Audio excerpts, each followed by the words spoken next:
करते हो क्या? 2, 3, 4 संतान है तो बेटा पिता भी सोचता है मेरी इतनी सारी जो प्रॉपर्टी है मैं कौन से जिम्मेदार बेटे को दे दूं जो उसका सदुपयोग करे। आप लोग नहीं सोचते? सोचते हैं।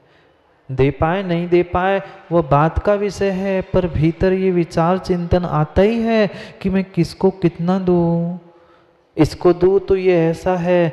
ऐसे ही एक पिताजी थे, उनके 3 बेटे थे। उन 3 बेटों में से पिताजी का चिंतन चल रहा था, पता नहीं मेरी कब मृत्यु हो जाए, कब मैं चला जाऊं, उसके पहले प्रयास कर लूं कि इन बेटों को प्रॉपर्टी बांट दूं। फिर मन में विचार आया कि प्रॉपर्टी बांट दूं, पर पता नहीं कौन कितने जिम्मेदार है, किसी को कम किसी को ज़्यादा, किसी को क्या दूं, कुछ समझ नहीं आ रहा। पिताजी ने सोचा पहले परीक्षा कर लूं बेटों की कि बेटे कितने जिम्मेदार है, कितने अपने कर्तव्य का पालन करने वाले। पिताजी ने निर्णय कर लिया। माँ और पिता दोनों तीर्थ यात्रा के लिए जा रहे थे और तीनों बेटों को बुलाया और तीनों बेटों को अलग अलग बुलाकर पिताजी ने एक एक मुट्ठी बीज फसल के दे दिए और बेटों से कह दिया बेटो ये एक मुट्ठी बीज मैं तुम्हें दे रहा हूँ, तुम काम करना, इसे संभाल कर रखना और मैं जैसे ही वापस आऊँगा ये बीज मुझे वापस करना।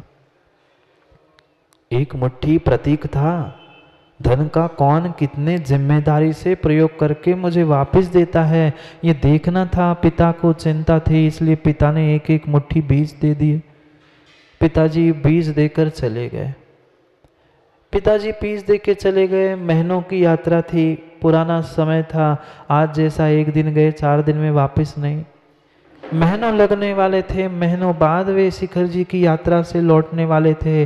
पहले बेटे ने विचार किया, समझदार था, ज्ञानी था, उसने सोच समाज के दिमाग लगाया कि पिताजी ने मुट्ठी भर दाने बीज दिए जरूर है, अब वे आने में कम से कम 6-8 महीने लगेंगे, कितनी ही जल्दी आए तो, और ये बीज खराब हो जाएंगे, ये बीज खराब हो जाएंगे। काम करते हैं, ये बीज है ना जाके बेच के आते हैं, पैसे रख लेंगे और उतने ही पैसे में फिर जब पिताजी आएंगे तुरंत एक दिन में खरीद के दे देंगे। उसने बीज बेच के पैसे घर में रख लिए। दूसरे बेटे का नंबर था, दूसरे बेटे ने अपने उन बीजों को संभाल कर रख लिया था। तीसरे बेटे ने थोड़ी और समझदारी करके उन बीजों को और व्यवस्थित करके रखा था। 6-8 महीने बीत गए और जैसे ही समय बीता पिताजी वापस आए। पिताजी वापस आए और पिताजी ने सबसे पहले, बड़ा बेटा था तो उसे पूछना जरूरी था, सबसे पहले बड़े बेटे से पूछा, क्यों भाई मैंने तुम्हें बीज दिए थे ना, वो दे दो वापस, मैंने कहा था आने पर मैं वापस ले लूँगा। हाँ पिताजी मैंने थोड़ी समझदारी का, उसे लग रहा था मैंने बहुत बड़ा समझदारी का काम किया, खुश होकर पिता से कह रहा था, पिताजी मैंने थोड़ी समझदारी का काम किया, पता है मैं आपका बेटा हूँ, मैंने उस बीज को बाजार में बेच दिया, अभी मैं आधे घंटे में खरीद कर लेके आपको दे देता हूँ। पिताजी कहते, बेटा तू वापस तो लाएगा, सही बात है, पर वो बीज तो नहीं है, वो बीज तो नहीं है, जो बीज मैं तुम्हें दे गया था वो बीज तो नहीं मिलेंगे। हाँ पिताजी वो तो है नहीं है। पिताजी ने कहा ठीक है, मुझे तो वही बीज चाहिए थे, मैं दूसरों के बीज या दूसरी फसल मुझे नहीं चाहिए। पहुंचे दूसरे बेटे के स्थान पर, उससे पूछा, बेटा मेरे बीज वापस दे दो, तेरे बड़े भैया ने तो गड़बड़ कर दी, बेच दी। दूसरा बेटा और खुश हो गया, पिताजी मैं उससे होशियार हूँ, ऐसे ही समझ के रखा था क्या मुझे पता था आप ऐसा ही कहोगे कि वो बीज तो वो बेच देगा, तो इसलिए मैंने बेचे नहीं है बीज, मैंने संभाल के रखे हैं। पिता ने कहा जाओ ले आओ। बेटा गया दौड़ के, तिजोरी में, अलमारी में जो उसने डिब्बी में संभाल कर रखे थे बीज लेकर दौड़ते दौड़ते आ गया। देखो पिताजी मैंने बीज संभाल के रखे हैं, बड़े भैया ने तो बेच खाए, मैंने संभाल के रखे। पिताजी ने कहा बेटा खोल तो डिब्बी, कैसे है बीज देख लो।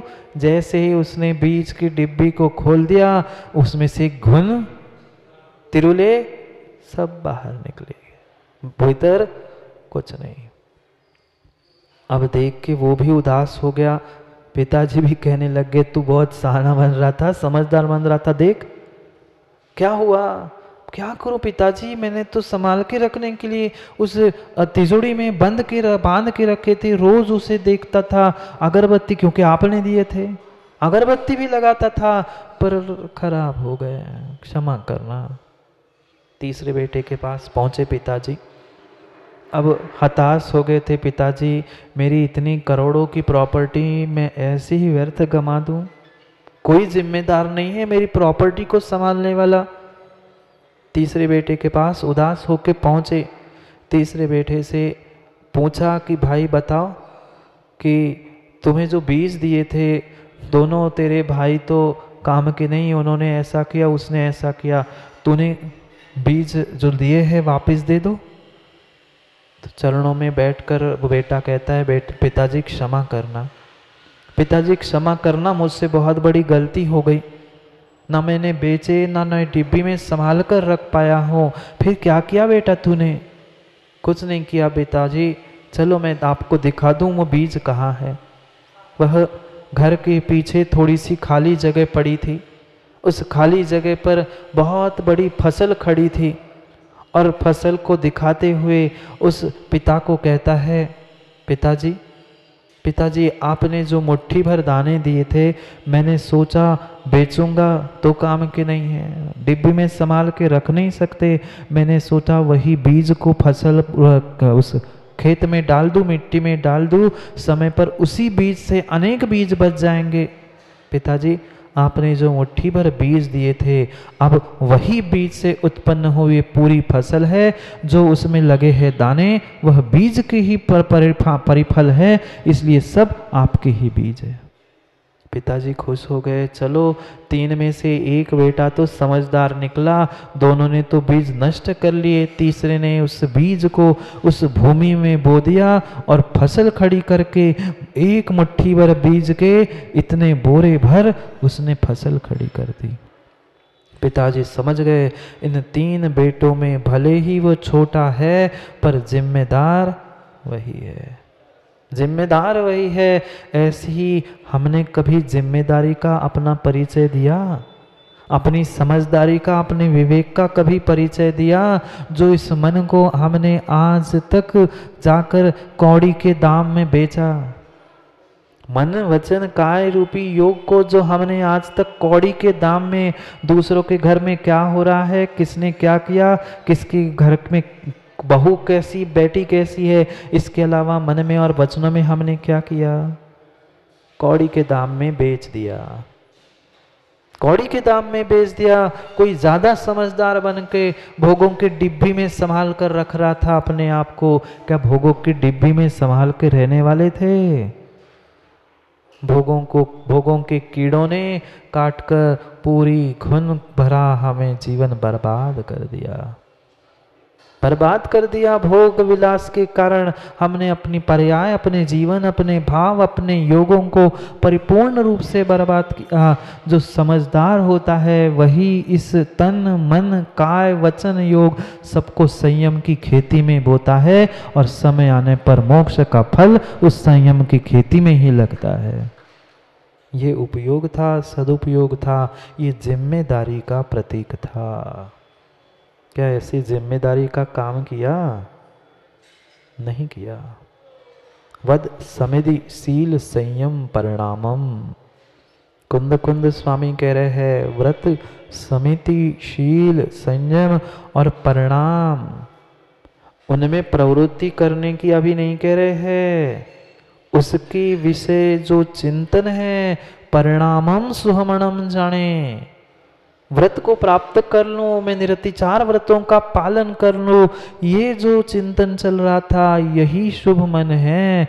अभी शुभ क्रिया शुभ वचन कहेंगे कल, पर कम से कम मां चिंतन तो कर सकते हैं ना। अच्छा सोचने में पैसे लगते हैं, कितने पैसे लगते हैं अच्छा सोचने में विमल भाई? नहीं लगते, पर फिर भी हम सोच पाते हैं? नहीं पाते, क्योंकि हमें अपने जीवन की जिम्मेदारी का बोध नहीं हुआ कि मैं ही अपने जीवन के को सुख दुख देने वाला हूँ। उन 3 बेटों में से जैसे छोटे बेटे ने समझदारी का काम किया था, भले ही वह बीज शेष नहीं थे, पर जो भी फसल रूप खड़ा था वह परिणमन किसका था? उन्हीं बीजों से ही वह फसल खड़ी हुई थी। दोनों ने तो बर्बाद कर दिया, दोनों ने तो बर्बाद कर दिया। उन बर्बाद करने वाले उन बच्चों जैसे, बेटों जैसी हमारी परिणति नहीं है? हमने भी कभी कौड़ी के दाम बेच दिए, क्या उस मुट्ठी भर बीज के पैसे आए होंगे? फिर भी कौड़ी के दाम हमने बेच दिए, नहीं तो भोगों की डिब्बी में उन योगों को संभाल कर रख रहे हैं। मन में चिंतन तो पंचेंद्रिय भोगों का, शरीर से क्रिया तो पंचेंद्रिय भोगों की, और वचनों भी परिणति वो भी मात्र और मात्र उन भोगों के निमित्त से ही वचन करते रहे। समझना समझना, अपने स्वयं की जिम्मेदारी का बोध हमें होना चाहिए। तुम्हारे करण और तुम्हारा योग यही सबके लिए कारणभूत है। करण यानी परिणाम, और 3 योग में पुनः मनोयोग, पुनः पहुंचते हैं हम वहीं पे। सर्वाधिक सर्वाधिक इस ब्रह्मांड में चंचल कोई है तो ये इंसान का मन है। एक समय उस शिखर पर लगी हुई पताका रुक जाए, एक समय वह पेड़ के पत्ते भी फड़फड़ाना बंद कर ले, पर मन न दिन में न रात में, न जगते हुए न सोते हुए। जगते हुए तो ठीक, सोते हुए भी हमने आज तक सपने में क्या देखा? सपने में क्या देखा? माँ नए नए पदार्थ बनाते हुए, इस बेटों को इसको उसको खिलाते हुए, यही देखा। जो व्यापारी है, नौकरदार है, वह तत्त पापों के कार्यों को ही सपनों में देखते हैं। सपनों में भी हम भोग भोगते रहे, क्योंकि मन में अखंड चिंतन उसी का तो रहा। कभी ये सपन में आया चंद्रेश जी कि मैं दिगंबर मुनि बन गया हूँ? कभी हमने मन में ऐसा सोचा माँ कि हम कभी व्रत लेकर आरिका बन चुके हैं, हाथों में पिच्छी कमंडल है, वह पाटा बेलन तो हाथ में दिखता है, पर कभी पिच्छी कमंडल हाथ में दिखा? मन की जैसी परिणति होगी वैसा ही तुम्हारा जीवन परिणत होगा। पंचेंद्रिय विषयों से दूर होने के लिए कह रहे हैं, मोत्तुण अशुभ भावम पौवत्तम। पूर्वोत्तम, पूर्व में जो कहे हुए अशुभ भाव है, निकसे सदो दव्वम। जितने अशुभ पूर्व में भाव कहे हैं और अशुभ द्रव्य निरख से यानी संपूर्ण रूप से मोत्तुण, द्रव्य के विषय में चल रहा चिंतन, मेरी भोगों के प्रति मूर्छा, ये सबको मुझे छोड़ना होगा। 3 गाथाओं में कुंद कुंद स्वामी ने अशुभ मन की व्याख्या की। 3 गाथाओं में अशुभ मन की व्याख्या की। कितना कितना हमने धोखा दिया। धर्मात्मा बनकर धोखा नहीं दिया, दूसरों को नहीं। दूसरों को हम धोखा नहीं दे सकते। लगता जरूर है हमें कि हम सबको धोखा दे रहे हैं, तुम किसी दूसरे को नहीं, अपने आप को ही धोखा दे रहे हैं। काय को नहीं, तन को नहीं, वचनों को नहीं, दूसरों को नहीं, तो अपने मन और आत्मा को ही धोखा दे रहा है। क्या धोखा देते समय आपको पता नहीं है? माँ मायाचारी करते समय हमें पता नहीं रहता कि मैं मायाचारी कर रहा हूँ, झूठ बोलते समय पता नहीं रहता मैं झूठ बोल रहा हूँ, पता है तो फिर धोखा किसको दे रहे हैं? दूसरों को नहीं, अपने आप को, अपने ही जीवन को धोखा दे रहे हैं। मात्र उन पंचेंद्रिय विषयों के प्रति जो हमारा सतत सतत संज्ञा चिंतन चल रहा है, मात्र उसके पीछे ही ये सब कुछ हो रहा है। छोड़ो छोड़ो, समय हो गया है, घड़ी का भी और निज घड़ी का भी। अभी भी समझो, अभी भी संभलो। संभालना किसी दूसरे को नहीं है, संभालना हमें अपने स्वयं के मन को है। मन संभल गया, सब संभल गया। पर क्या करे, मन ही तो नहीं संभल पा रहा है चंद्र जी। बाकी सब संभल जाएगा अगर हम मन संभाल ले तो, पर मन ही तो नहीं संभल रहा। मन ही तो नहीं मान रहा। एक बार बेटा बेटे की माँ, बेटे के पिता फिर भी मान जाए, पर अपना मन नहीं मान सकता। और मन नहीं मान रहा है तो बाकी कोई आपके लिए मानने वाला नहीं है। कभी तो बैठकर हमें अपने भीतर की विवेक सजगता के बारे में विचार करना होगा कि कब मैं उस घोड़े की लगाम को पकड़ लूं, कब मैं अपने मन को बस में कर लूं। मन में बस करना कोई त्रियंच को बस में करने जैसा आसान नहीं है। त्रियंच को तो फिर भी एक लगाम से, चाबुक से, किसी को अंकुश से, किसी न किसी प्रकार से तुम बांध सकते हो, पर मन को बांधने के लिए कोई साकल, कोई पर चाबुक कोई भी नहीं है। अगर कुछ है तो वह ज्ञानांकुश है, ज्ञान रूपी अंकुश है, विवेक रूपी चाबुक है। उससे ही तुम उसकी रक्षा कर सकते हो, अन्यथा होने वाला नहीं है।